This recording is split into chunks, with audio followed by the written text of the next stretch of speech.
You need to hear this if you're a fan of pirate tales.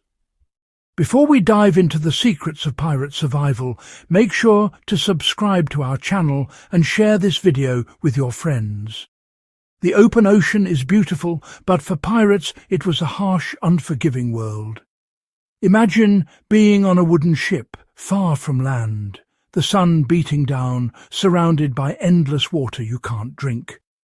Thirst was a relentless enemy, far deadlier than any naval fleet or sea monster. A human can survive weeks without food, but only days without fresh water. On a pirate ship, dry throats and weak bodies were constant reminders of their isolation. Drinking seawater would only hasten their end. Survival depended on finding fresh water, a constant fear for every crew. The ocean mocked them. So much water, yet none to drink. Pirates' lives depended not just on swords or cannons, but on solving this puzzle. This is the story of how they did it. Pirates, often seen as brutes, were masters of invention. They learned to turn deadly salt water into life-giving fresh water. Their methods were simple, but born from desperation and a deep understanding of nature. Pirate ships held gold and rum, but nothing was more valuable than fresh water. Water was life, stored in sealed wooden casks, guarded by the quartermaster. Each crew member received a strict daily ration, barely enough to survive. In tropical heat, the water often turned foul, but they drank it gratefully. Finding more water was always urgent. Pirates scanned the horizon for land, not just for treasure, but for rivers and springs. Filling water casks was the first task ashore, often risking battles with locals or navies. Sometimes there was no land in sight, and barrels ran low. Storms or chases could leave them stranded, desperate for water. In these moments, pirates' ingenuity had to shine.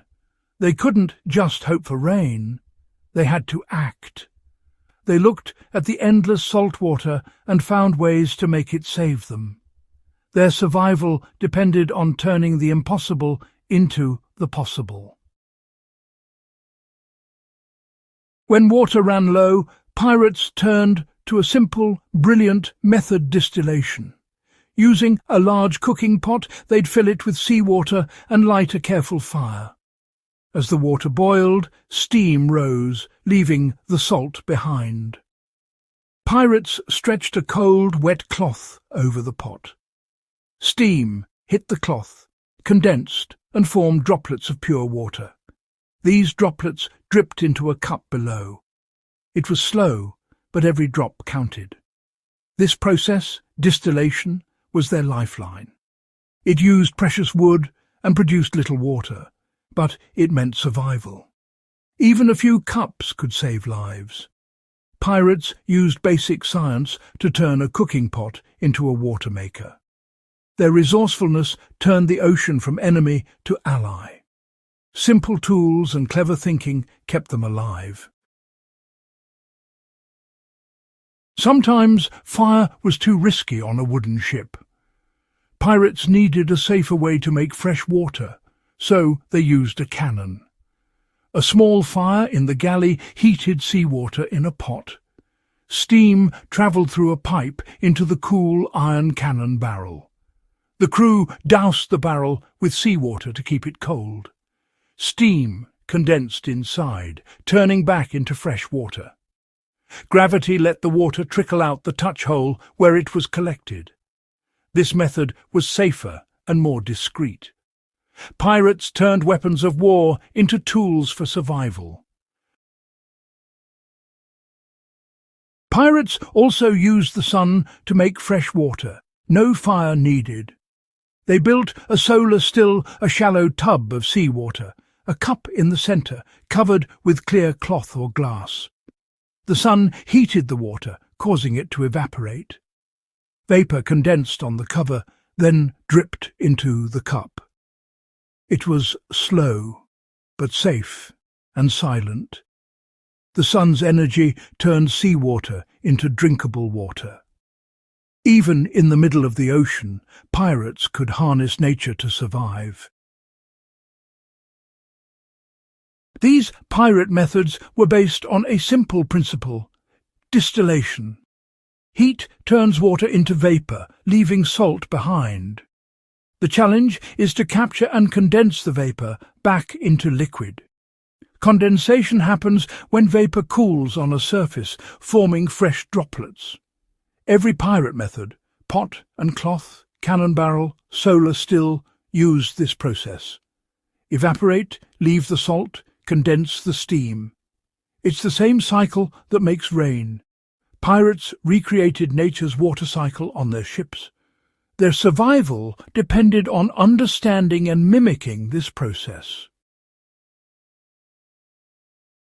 Pirate tricks aren't just history. They're timeless survival skills. Modern sailors and survivalists still use distillation to make water safe. Life rafts carry solar stills, working just like the pirates' devices. Even the pot and cloth method is taught in survival courses. Anyone with basic tools can turn undrinkable water into something safe. The lesson is resourcefulness. See tools for what they could be, not just what they are. A pot becomes a purifier, a weapon, a condenser, the sun, an engine. Survival is about adapting and innovating. The pirates' secrets remind us that ingenuity is our greatest tool. Their legacy lives on in every act of clever survival. Pirates were more than outlaws. They were survivors, scientists and engineers. Their ability to make water from the sea showed practical intelligence. They observed, experimented and perfected simple, effective methods. Life on a pirate ship demanded everyone's skills and teamwork. Making water was a communal effort. The Jolly Roger stands for self-reliance and ingenuity, not just rebellion. Pirates' resilience teaches us the power of cleverness and cooperation. The story of pirates turning salt water into survival is a testament to human ingenuity. Faced with impossible odds, they used creativity and knowledge to endure. This spirit of invention is timeless, from ancient tools to modern desalination. The need for resourcefulness remains even in today's world. The pirate's legacy is hope. With ingenuity, any problem can be solved. Knowledge and adaptability are our greatest strengths. The secrets of these sea survivors remind us that even the harshest environment can be overcome.